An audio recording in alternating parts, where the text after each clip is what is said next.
নমস্কার। আপনাদের মধ্যে যারা কৃষক রয়েছেন আপনাদের জন্য বিরাট সুখবর। আপনাদের অ্যামাউন্ট বাড়িয়ে কৃষক বন্ধু প্রকল্প চালু হলো, যার জন্য আপনারা যদি কৃষক বন্ধু প্রকল্পের দরুন মাসিক সরকারি অনুদান প্রায় 9,000 থেকে 10,000 টাকা পেতে চান, তাহলে এই ভিডিওটি প্রথম থেকে শুরু করে শেষ পর্যন্ত ওয়াচ করুন। আমি এই ভিডিওতে আপনাদের বলবো কিভাবে ফর্ম ফিল আপ করবেন, কী কী ডকুমেন্ট লাগবে, কোথায় গিয়ে এখনই জমা দেবেন, যাতে আপনি কৃষক বন্ধু প্রকল্পের আওতায় এসে মাসিক প্রকল্প হিসাবে সরকারের থেকে সরকারি অনুদান পেয়ে যেতে পারেন। তো কাজেই আপনাদের মধ্যে যারা কৃষক রয়েছেন ভিডিওটি প্রথম থেকে শুরু করে শেষ পর্যন্ত ওয়াচ করেন, এবং যারা কৃষক নয় তারা এই ভিডিওটি কৃষক আমার ভাই বোনেদের অবশ্যই শেয়ার করেন। ভিডিওটি ভালো লাগলে অতি অবশ্যই একটি লাইক প্রদান করেন।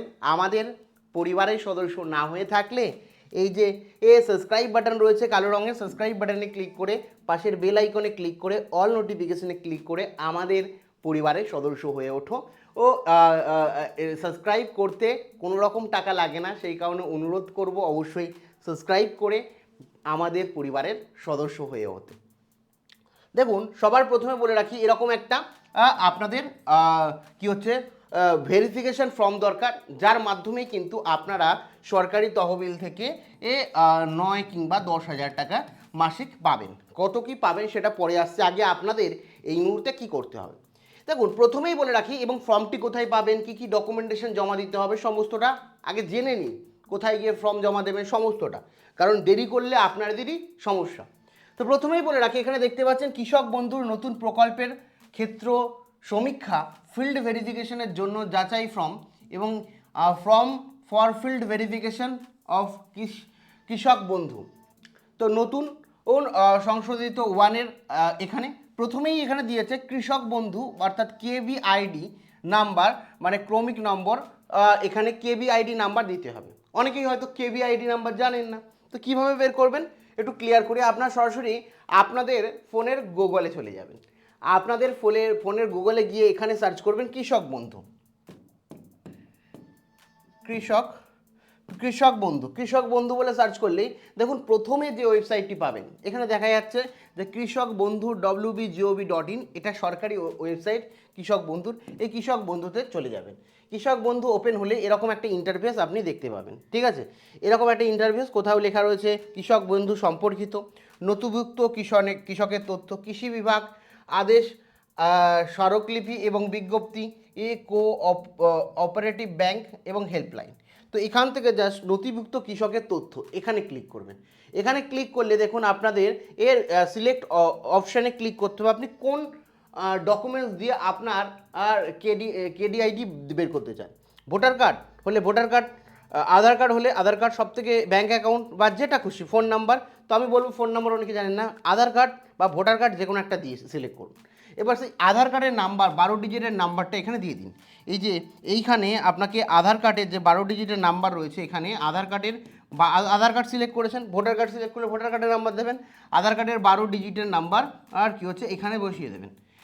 বসিয়ে দিয়ে এইখানে এই যে টিক মার্ক দেবেন, যাতে I am not a robot, এখানে টিক মার্ক দেবেন, টিক দিয়ে সার্চ বক্সে ক্লিক করলেই আপনাদের কাছে কিন্তু সরাসরি আপনার যে কেবিআইডি আছে সেটা কিন্তু চলে আসবে। সরাসরি আপনার কেবিআইডি যেটা আছে সেটা কিন্তু চলে আসবে।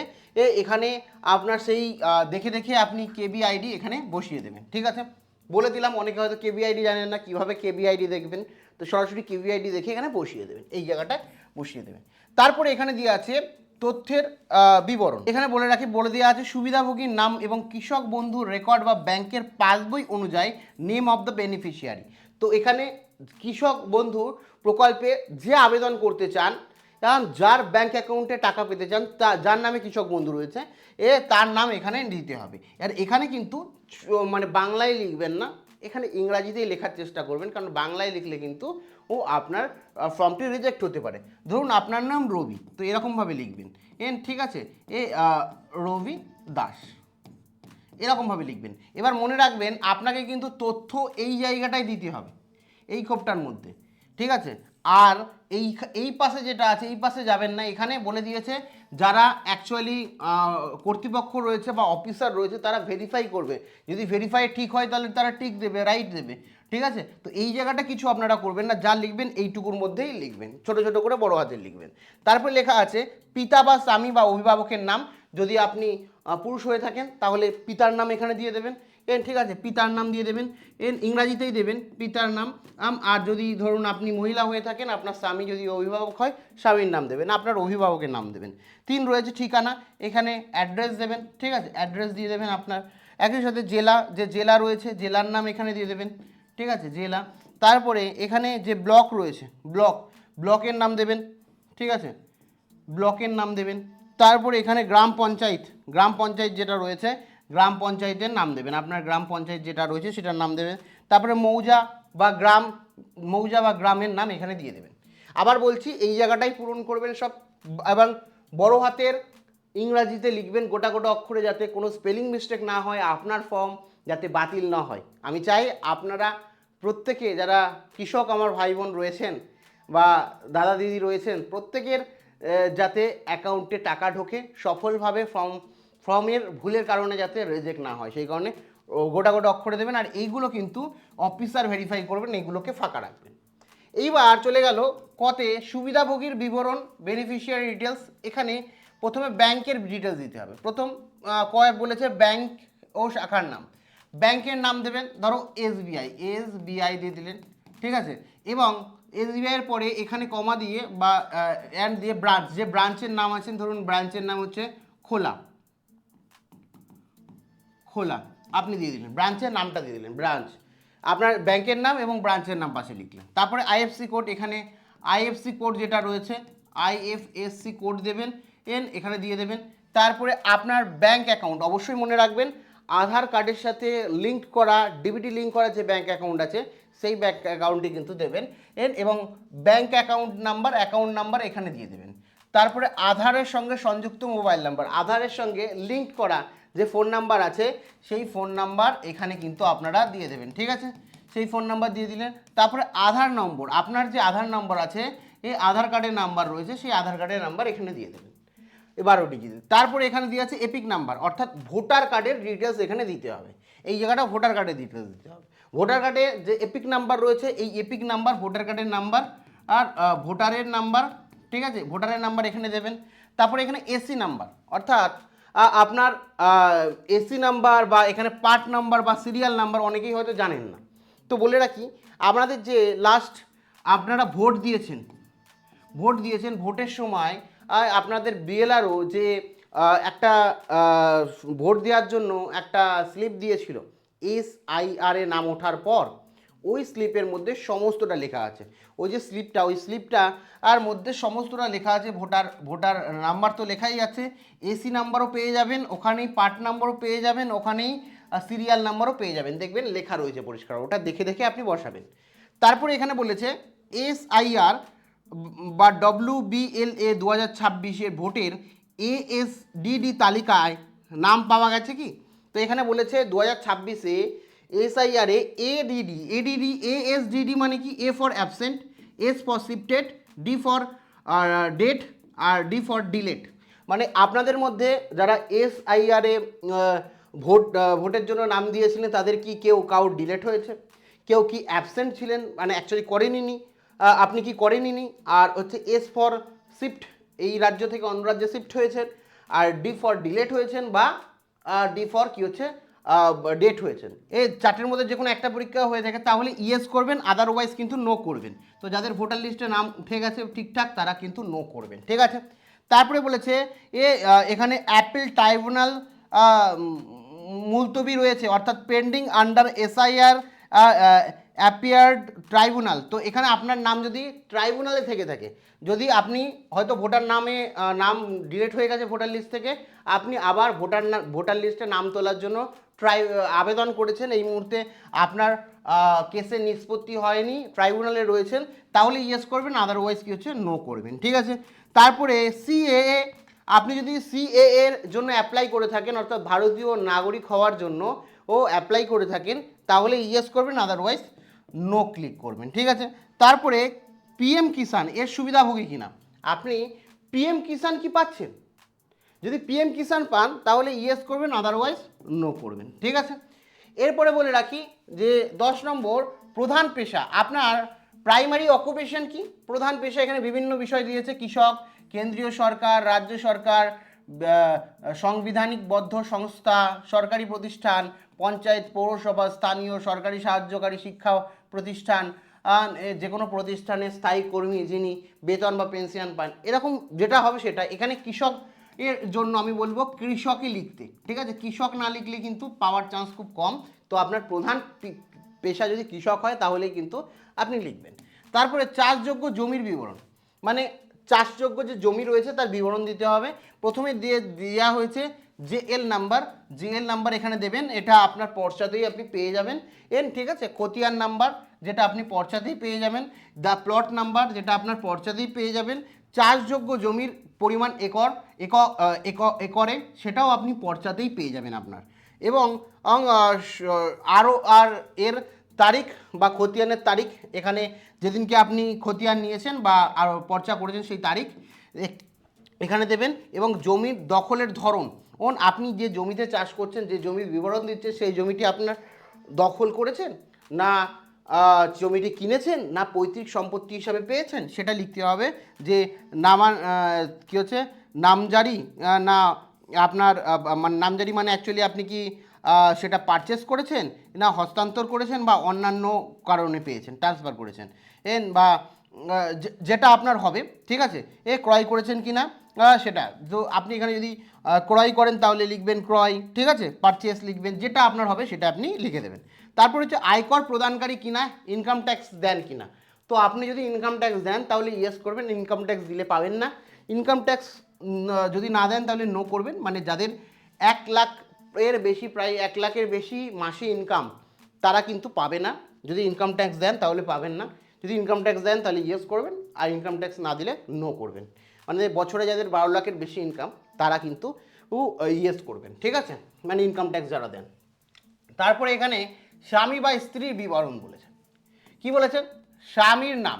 এখানে ধরুন যে অ্যাপ্লাই করছে সে যদি মহিলা হয়ে থাকে তার স্ত্রী স্বামীর নাম, স্বামীর ডিটেলস দেবে। কেউ ধরুন মানে কোনো ব্যক্তি ধরুন আবেদন করছে তাহলে তার স্ত্রীর বিবরণ দেবেন। তো স্বামী বা স্ত্রীর নাম এখানে লিখবেন। তারপরে তার ব্যাংকের ডিটেলস এখানে দেবেন। তো ব্যাংক বা শাখার নাম এখানে দেবেন। ব্যাংকের নাম যেরকম বললাম, ধরুন এসবিআই আছে, এসবিআই দিলেন। তারপরে এখানে যে ব্রাঞ্চ রয়েছে তার নাম দেবেন। তারপরে আইএফসি কোড এখানে দেবেন। তারপরে দেখুন অ্যাকাউন্ট নাম্বার দেওয়া রয়েছে দেবেন। আধার কার্ডের সাথে যুক্ত মোবাইল নাম্বার এখানে দিয়ে দেবেন। আধার কার্ডের নাম্বার যে ব্যক্তি মানে আপনার স্বামী বা স্ত্রী যার নাম এখানে দেবেন তার নাম্বার, আধার কার্ডের নাম্বার দেবেন, এবং এপিক নাম্বার দেবেন এবং সেই এসি নাম্বার দেবেন, পার্ট নাম্বার এবং সিরিয়াল নাম্বার, যেটা বললাম যে বিএলআরও ভোটের আগে যে রিসিপ্টটা দিয়েছিলেন ওর মধ্যে সমস্তটা লেখা আছে। ঠিক আছে, বা অনলাইনেও দেখে নিতে পারবেন।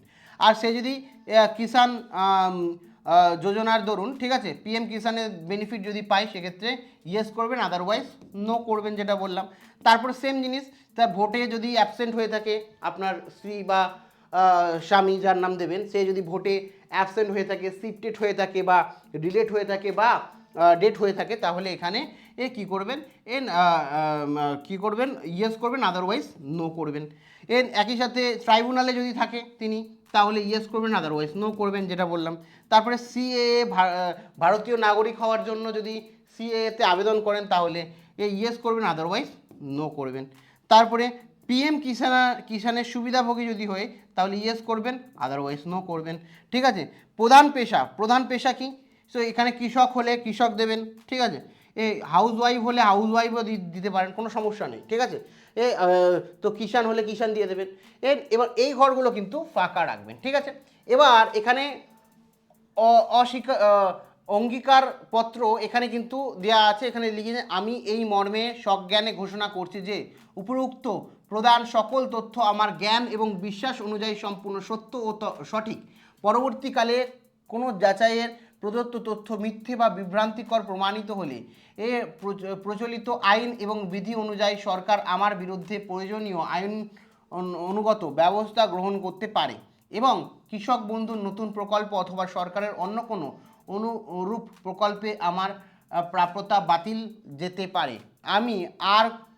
আমি আরও ঘোষণা করছি যে আমার এবং আমার স্বামী স্ত্রীর আধার নম্বর উভয়ের পূর্ণ সম্মতিক্রমে প্রদান করা হয়েছে এবং সরকারের বিভিন্ন প্রকল্পের সুবিধা প্রদান এবং প্রয়োজনীয় যাচাইয়ের উদ্দেশ্যে সরকারকে এই আধার সংক্রান্ত তথ্য ব্যবহার করতে পারবে। তো এখানে পরিষ্কারভাবে বলা হচ্ছে আপনি যা তথ্য দিয়েছেন, যা সমস্ত কিছু দিয়েছেন সেটা সত্য।